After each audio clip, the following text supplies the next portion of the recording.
Bolamnara Lingala News Magazine et puis ça va information à solo. Ne vous trompez pas d'adresse pour être bien informé. Suivez Lingala News. Babina Sali pour Lingala News, Tangama Solo, boucle, check.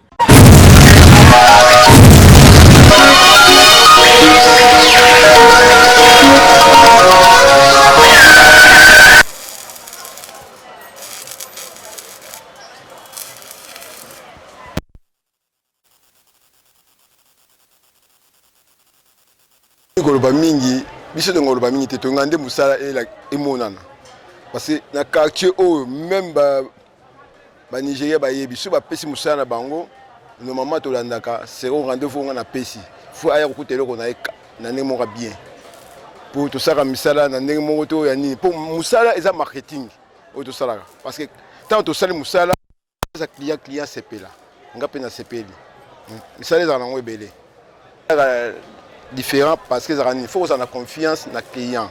En même temps, sur la pression bongo, qu'on a qu'on voit dans bongo na été. Au début des années, mais autant la pression bongo, bala moko ko so mabilo ko yena ngo. Bani musala na yo. Ata même musala na le site, mais ceux qui ayo ko mona ke dongo yo sala, a ko sepela. Là na zana kimbango na semestre sur place ba bengi miba, côté ba sala ba seke. Soko komika na sima miba, ba benga malu metal. Ayebani kutazana de blanc, ayebani. Donc ngaza mutu ya kubunga te tango yo komaka wana obika ke na duka malu metal donc mutu nyoso mwana muke mama ateka na libanda ko yebaka ke no ke na troisième mairie donc na ciment troisième mairie numéro 1F bon ko yeko le pala nga problème ezaka nini mwana soka yeme totalaka âge mwana fa pona ko yekola mais talaka vie ne koma soka ayeko yekola pour akota liboso aluka moi montamo to fixa pour apesa. Mais tu peux changer le système. Par moi, si tu as un foot à Kabiso, tu as le droit à Minerval. Et comme bon.